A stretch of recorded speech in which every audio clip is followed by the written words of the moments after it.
I'm making paccheri ai quattro formaggi, my twist on macaroni cheese. But technically, macaroni cheese is more of an American thing, okay? I'm going to show you the traditional way to do it with 4 of the best Italian cheeses. Remove any rind and roughly chop the cheeses. I'm using a soft taleggio. If you can find taleggio, you could use stinking bishop. A blue gorgonzola. Look at that, this is going to give an amazing flavor. And a smoked scamorza that will turn stringy once melted. Big chunks, you don't have to cut it too small because everything is going to melt in the pan. And put them in a cold pan. And there is a reason why I use cold pan. Because if the pan is hot, it's very difficult when you cook to control the heat. So start with cold and then end up with the heat underneath. Pour over some full fat milk.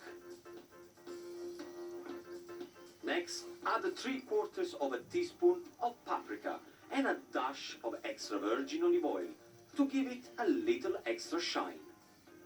Now is the time to put the heat underneath, but make sure you put it very low. Allow the cheese to melt slowly, slowly. If you burn the cheese, you're going to ruin this recipe.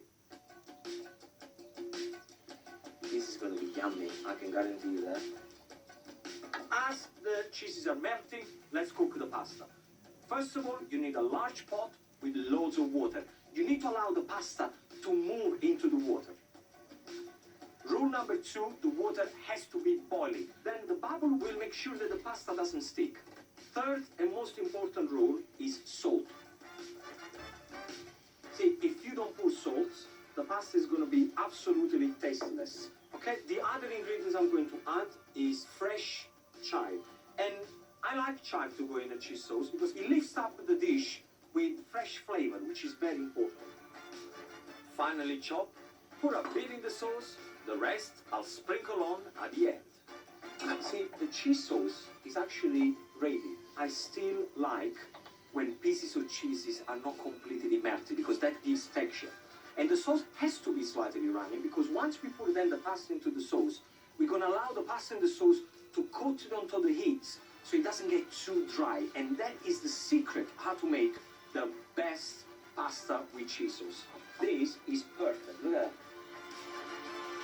Check your pasta is al dente. Perfect. Drain the pasta and put it straight into the cheese sauce. Keep stirring until the cheese goes stringy. Then add the final cheese, grated pecorino.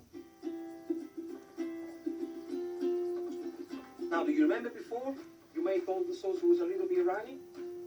Look at now. It's thickening up because of the starch of the pasta. It's getting stringy. I can't wait to try this anymore.